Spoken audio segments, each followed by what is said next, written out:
İlk növbədə aləmlərin Rəbbi Yüce Allah'a həmd olsun ki, mənə ailəmin gözəl günləri bəxş etdi. 149 il icabıyla gözəl həyat yaşadım. 49 il sənətdədir.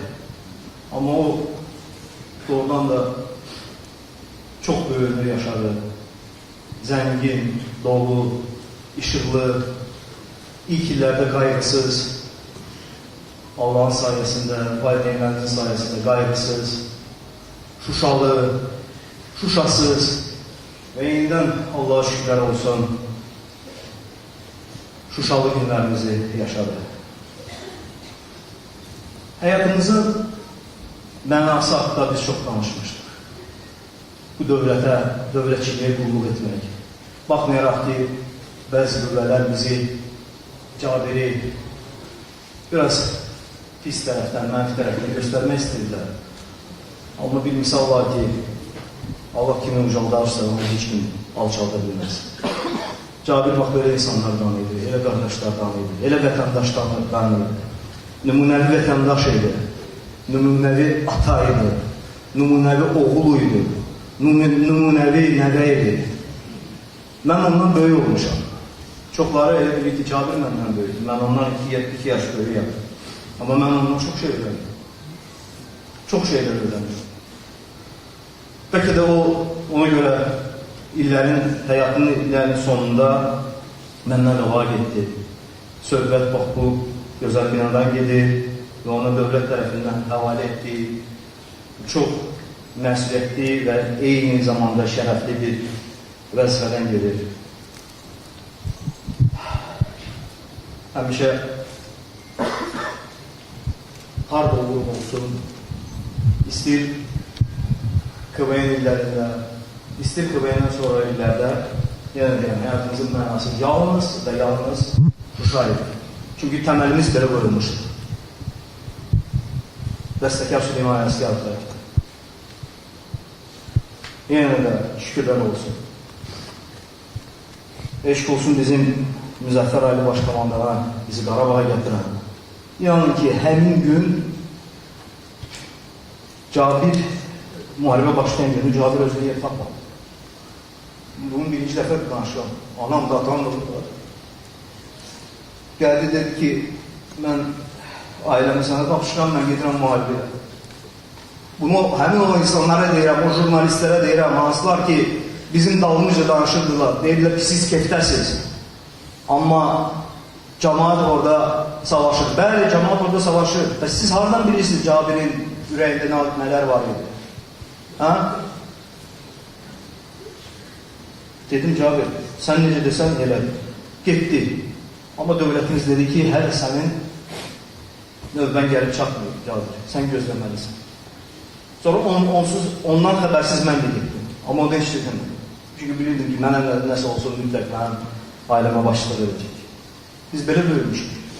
Yəni də təməlimiz Süleyman Ələsgər tərəfindən qoyulur. Orada, Şuşada. Və nəhayət Şuşa azad olunandan sonra dövlətimiz tərəfdən ona çox məsuliyyətli bir tapşırıq gəldi. Əgər yazıdadırsa, Şuşada ilk konserti məhz Dövlət Təhlükəsizlik Xidməti tərəfindən həyata keçirildi və bu çox məsuliyyətli iş Cabirə tapşırıldı. Cabir mənə zəng edildi ki, mən gedirəm Şuşaya, gedirsən mənimlə. Dedim, kimdir məni bıraxar? Dedi ki, ancaq o şərtlə ki, sən həmin konsertin aparıcısı olacaqsın. Dedim, mən o konsertin fəhləsi olmaq istəyirəm. Nə istəyirsə deyim, amma məni apar. Və Cabir başda onun rəhbəri olmaqla bizi məni apardı Şuşaya, bir çox sənət adamları, hansılar ki, bugün buradadır. Onlar da həmin o gözəl günlərin şahidi oldu.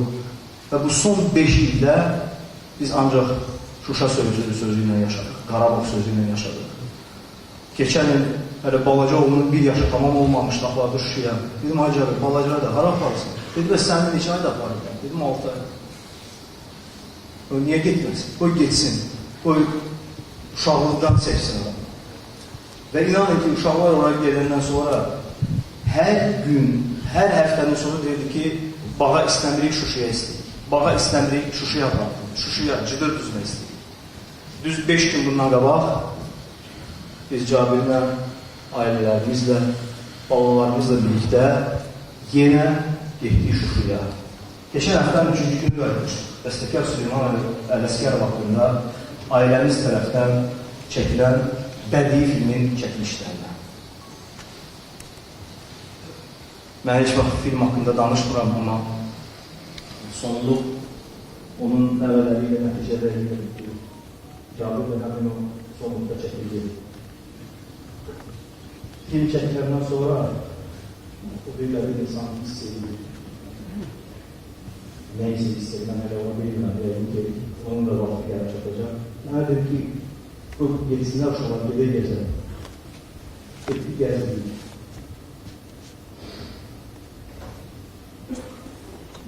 Sonra da uşağımız gəldik.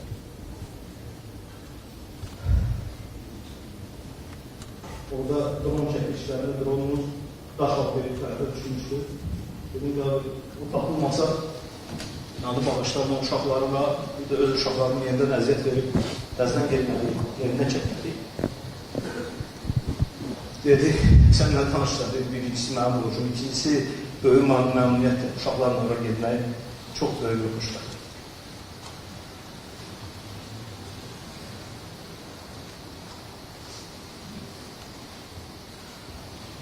Gələn ayaqlarımız var olsun, bizi dostlar.